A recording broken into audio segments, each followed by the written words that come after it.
un témoignage de Laurent Delage qui était donc à la fois syndicaliste et investi dans ce collectif d'Alsace. Donc voilà, même règle pour tout le monde. Pour tout le monde. Ok, je surveille le temps. Oui. Je voudrais d'abord commencer juste très rapidement par parler aussi de ce collectif et comment les choses elles ont évolué.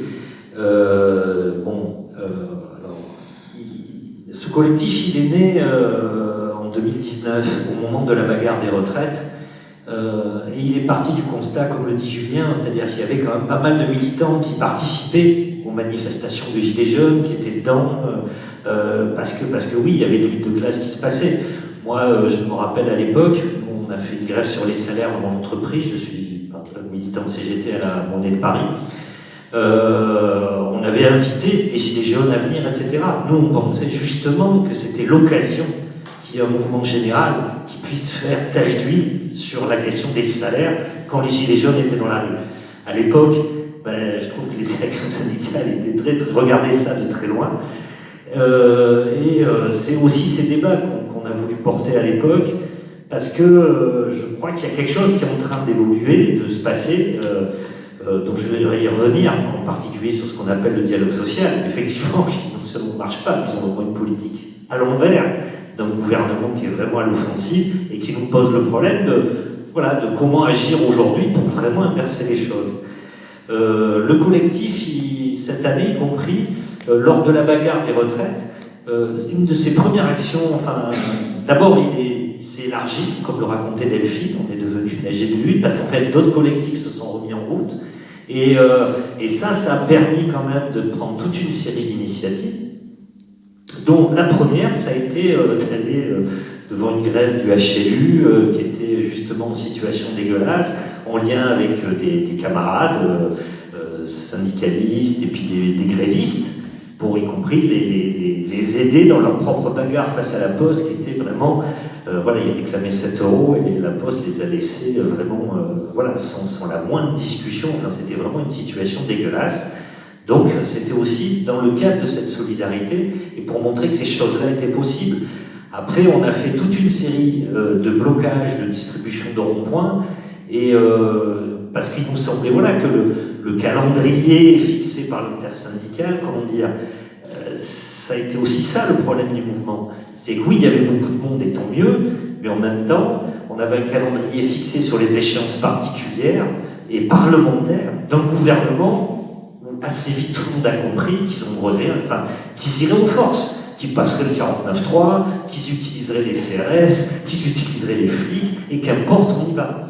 Donc il nous semblait, nous, que c'était vraiment important de commencer, entre toutes ces échéances, à prendre des initiatives, et dans les blocages, il s'est quand même passé, moi je trouve, des choses intéressantes. Il ne faut pas voir les blocages comme des choses en dehors des salariés. On a eu énormément de discussions avec des gens qui ne pouvaient pas faire grève dans leurs entrepôts et qui venaient nous voir de façon très solidaire. Des automobilistes qui étaient hyper contents qu'on les bloque en disant tant mieux, et puis etc. etc. C'était ça la force du mouvement, et du moins ce qu'on a essayé de faire.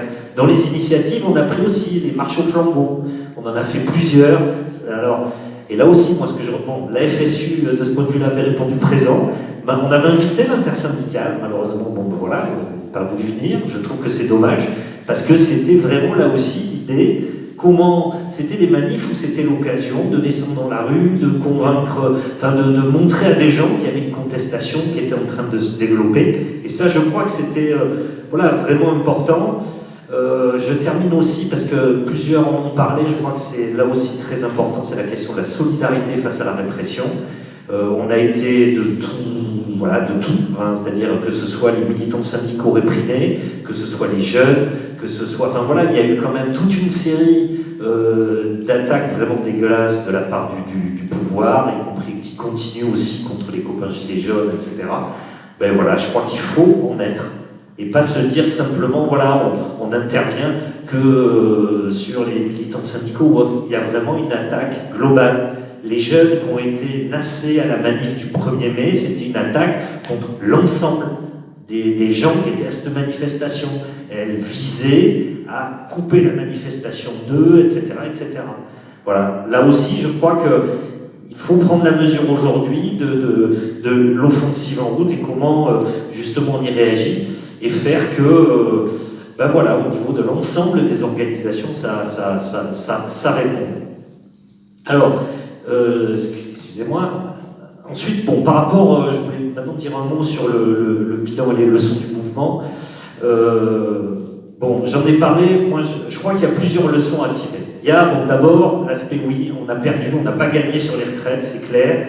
Et là, je crois que ça renvoie à quelque chose qu'il va falloir discuter. C'est cette tactique de l'intersyndicale qui a été de faire ces journées. Alors oui, il y avait du monde, mais fixé sur le calendrier parlementaire, eh ben, on a vu le pouvoir, il a mené sa politique, il a continué, et à la fin, ils ont fait passer leur loi. Alors une loi, comme là aussi racontait Delphine, le SBEL, le machin, les 100 jours d'apaisement, il ne s'est rien passé comme ils voulaient. Moi, je pense qu'ils en sont sortis très affaiblis, parce que la contestation était là.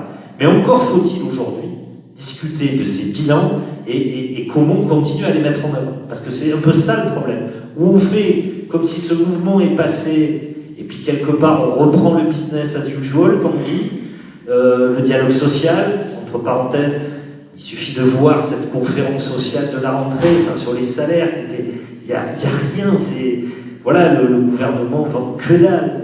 Il a même réussi quand même, en plus, à faire cette conférence sociale en disant « Oui, nous allons faire quelque chose pour payer le travail ». Alors tout le monde a compris ce que ça voulait dire.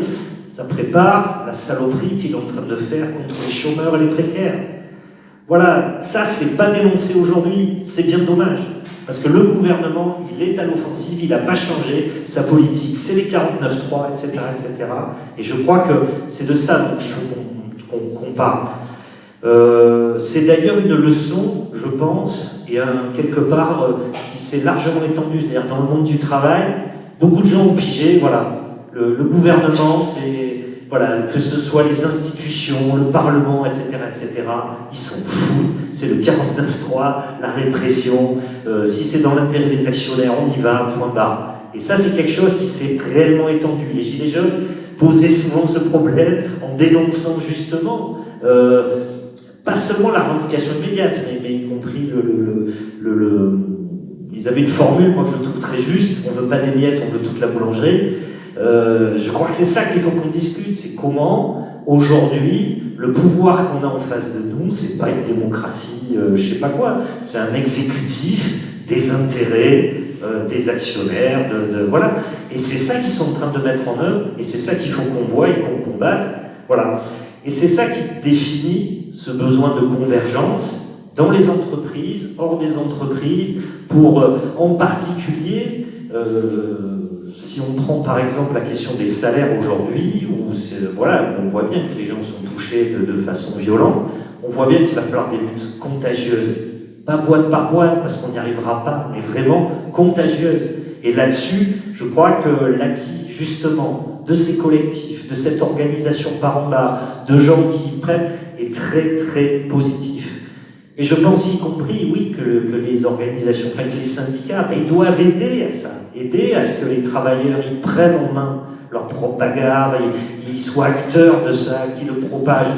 C'est quelque chose que les Gilets jaunes ont fait justement à l'époque à grande échelle. Et ça, c'est vraiment important. Et c'est quelque chose qu'il faut qu'on fasse dans la période qui vient si on veut vraiment inverser totalement le rapport de force. Voilà. J'en profite, je ne sais pas où j'en suis de mon temps. 2 minutes. Bon. Alors, excusez-moi. Alors, une chose aussi, là aussi pour reprendre aussi ce que disait Delphine, c'est que l'AG de lutte, par exemple, elle continue de se réunir. De la même façon d'ailleurs qu'après 2019, notre collectif, il a toujours continué d'exister. On avait fait plein d'interventions quand l'inflation a démarré, etc., etc. Aujourd'hui, l'AG de lutte, elle continue, elle se réunit, il y a un réseau qui s'est finalement élargi au fur et à mesure des années, et ça c'est tant mieux que ce soit qui regroupe des gilets jaunes, des syndicalistes, des non-syndiqués, enfin quelque chose d'assez large justement, et ce réseau à mon avis est très utile. On intervient y compris sur tout ce qui touche le monde du travail, Hein, on est intervenu effectivement sur les jeunes dans les banlieues quand ça a pété, pour aller dire oui qu'il fallait justice pour Naël, et le dire très clairement, en dénonçant la politique de ce pouvoir, parce que je ne sais pas ce que ça va donner au final d'ailleurs, les gens qui l'ont assassiné, ben ça s'appelle comme ça, mais je crois que c'était vraiment important qu'on aille dire à la jeunesse qu'il fallait cette justice pour Naël. Donc ça on l'a fait à l'époque. De la même façon, oui, on affirme notre solidarité aujourd'hui avec les droits des Palestiniens face à ce qui est en train de se passer. Ça me semble indispensable. De la même façon, on était hier soir à un collectif des précaires, à l'initiative des copains d'Acier. Alors j'en profite d'ailleurs pour lancer l'appel pour la manif du 2 décembre des chômeurs et des précaires, auquel il faudra qu'on soit très nombreux, parce que la loi justement dite plein emploi est une véritable offensive contre ceux qui ont un travail ou pas d'ailleurs. Parce que l'enjeu, c'est de maintenir des salaires de merde et aggraver la situation des plus précaires. Tout ça pour que le CAC 40 continue à rafler la mise. Voilà. Donc c'est un peu, je crois, ça nos perspectives. C'est un peu ça qu'il faut aussi qu'on discute plus globalement, parce que la situation, elle est vraiment, je crois, inquiétante. Mais en même temps, il y a un acquis de tout ce qu'on a fait pendant ces mois-là, qu'il faut, je crois, faire fructifier. Et puis, juste pour conclure, excusez-moi. Voilà, je crois que dans justement ce qu'ont montré les Gilets jaunes, ce qu'on a essayé de continuer, cette idée de prendre en main nos luttes est vraiment importante. Voilà, on avait un slogan qu'on reprenait un peu tout le temps au moment des retraites, c'est nous qui travaillons, c'est nous qui décidons. Ça, il faut l'appliquer à tous les niveaux de la société, vu ce qui est en train de se passer.